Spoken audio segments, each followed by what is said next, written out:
জনসভার আরো খবর জানাতে সিরাজগঞ্জ থেকে সরাসরি যোগ দিচ্ছেন হীরক গুণ, যাচ্ছি তার কাছে। হীরক, তারেক রহমান কখন নাগাদ জনসভায় যোগ দেবেন?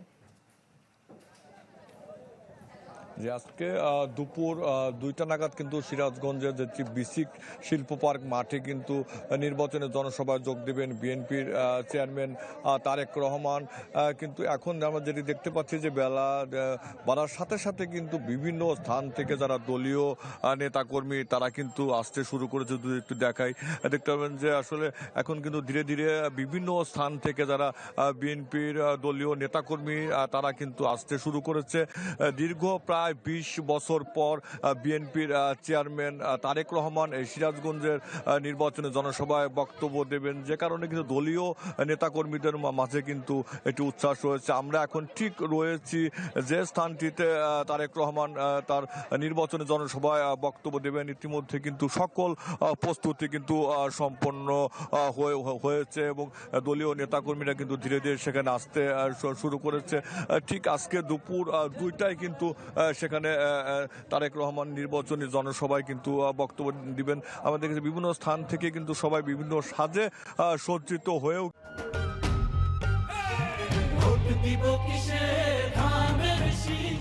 কিন্তু তারা এই জনসভায় যোগ দিতে এসেছেন এবং আমাদের বিএনপির স্থায়ী কমিটির যে সদস্য এবং যিনি সিরাজগঞ্জ 2 আসনে বিএনপির মনোনীত প্রার্থী ইকবাল হাসান মাহমুদ টুকু, তিনি যেটি বলেছেন যে ইতিমধ্যেই জেলা বিএনপির পক্ষ থেকে তাদের নেতা তারেক রহমানের জনসভা সকল প্রস্তুতি কিন্তু সম্পন্ন করা হয়েছে এবং দলীয় নেতাকর্মীদের মধ্যে কিন্তু একটি আনন্দ উচ্ছ্বাস আমরা দেখতে পাচ্ছি।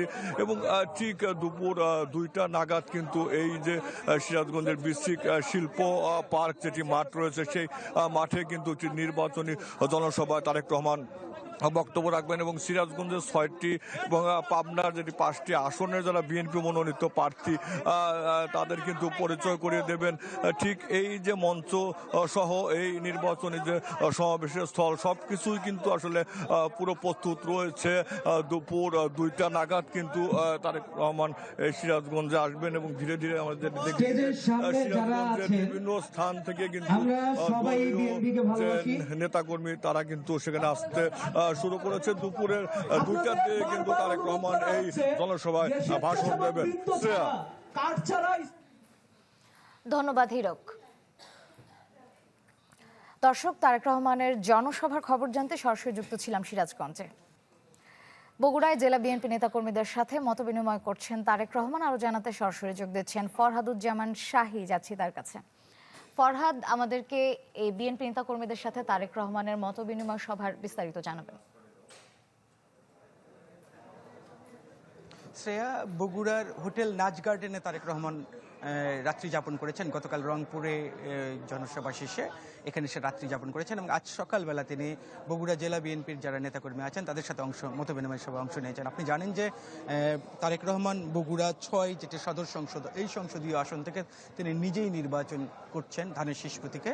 যেহেতু তিনি আজকেই তার এই 2 দিনের বগুড়া উত্তরাঞ্চল সফর শেষে তিনি ঢাকায় চলে যাবেন এবং অন্যান্য জায়গায় নির্বাচনী প্রচারণা অংশ নেবেন, সেই জন্য এই আসনে কিভাবে দলীয় নেতাকর্মীরা তার হয়ে নির্বাচনী প্রচারণা চালাবেন, একই সাথে বগুড়ার অন্য সংসদীয় আসনে কিভাবে নির্বাচনী মতো প্রচারণা চালাবেন, সেই বিষয়গুলোই কিন্তু তিনি নেতাকর্মীদেরকে বলবেন। এর জন্যই মতবিনিময় সভায় বসেছেন নাচ গার্ডেনের হোটেল নাচ গার্ডেনের বলরুমে। এখন আমরা যেটা দেখেছি যে তার সাথে এখানে জেলা বিএনপির সভাপতি এই সভায় সভাপতিত্ব করছেন, একই সাথে চেয়ারম্যানের 2 জন উপদেষ্টা হেলালুজ্জামান তালুকদার লালু এবং অ্যাডভোকেট কে মাহবুবুর রহমান সহ বিএনপির কেন্দ্রীয় নির্বাহী কমিটির আরও 3 সদস্য ভিপি সাইফুল ইসলাম, জয়নাল আবেদিন এবং আলিয়াসগড় তালুকদার হেনা এই মতবিনিময় সভার মঞ্চে তিনি উঠেছেন। এছাড়া আর যারা বিভিন্ন ইউনিটের যারা দায়িত্বে আছেন তারা কিন্তু বক্তব্য দিচ্ছেন। আমরা কিছুক্ষণ আগে বক্তব্য শুনেছি শহর বিএনপির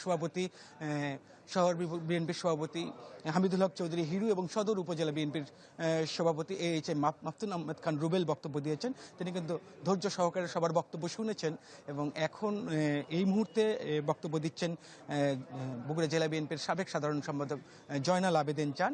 সবার বক্তব্য শেষে আসলে তিনি এখানে যারা বিএনপির নেতাকর্মী আছেন তাদের উদ্দেশ্যে তিনি বক্তব্য দিবেন, এরকমটাই আমরা জানতে পেরেছি। এবং এই মতবিনিময় সভা শেষে বগুড়ার শেরপুরে একটি পথসভা আছে, বিএনপির পথসভা আছে, সেই পথসভা শেষে তিনি সিরাজগঞ্জের যে জনসভা আছে সেই জনসভায় অংশ নেবেন এবং এরপরে টাঙ্গাইলে আরেকটি জনসভা আছে, সেই জনসভা শেষে তিনি উত্তরাঞ্চল সফর শেষ করে আজকেই কিন্তু তিনি ঢাকায় ফিরবেন। শ্রেয়া। ধন্যবাদ ফরহাদ। দর্শক, সরাসরি যুক্ত ছিলাম বগুড়ায়, সেখানে বিএনপি নেতাকর্মীদের সাথে তারেক রহমানের মতবিনিময়ের খবর জানছিলাম।